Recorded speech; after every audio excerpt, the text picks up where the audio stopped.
When I was a young girl, we didn't have many choices to choose from, be it a biscuit or be it education or be it anything that we wanted. There were only 2 brands of biscuits available, only a few brands of chocolates, and only a limited choice when we came to education.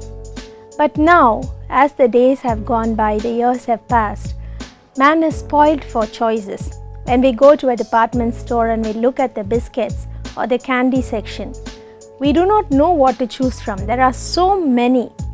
There are so many brands, so many types, so many varieties. Man's choices are so many, and man can never choose wisely. But when we think about all this, we also have to think about God's choice. How does God's choice look? When we think and look at God's choice, it's not always like ours. God does not choose like man. God does not select like man. He selects somewhat differently. When we look at it from a human angle, we can say that God is not good in his choices.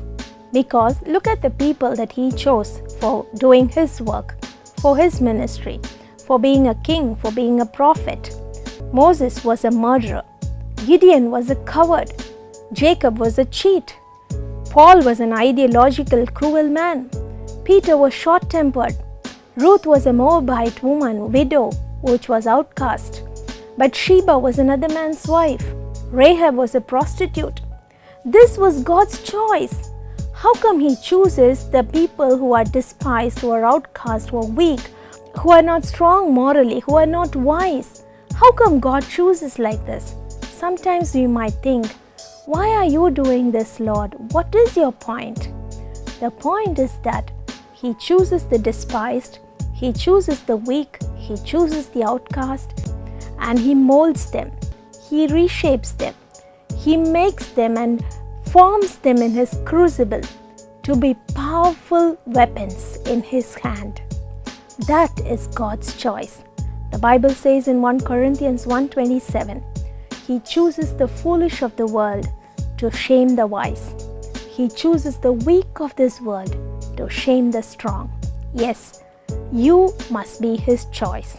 You may not be man's choice. You might think, I'm very weak, I'm not highly educated, I do not have much credentials. But don't think like that. Even with all your weaknesses, even with all your shortcomings, even with all your, not so good credentials, God makes you his choice. You are his perfect choice. God's choices may not be always the best from man's point of view, but his choices are always perfect. When he chooses you, he shapes you to be his perfect weapon, his perfect man, his perfect woman. So be glad that you are his choice. You will always shine for his glory.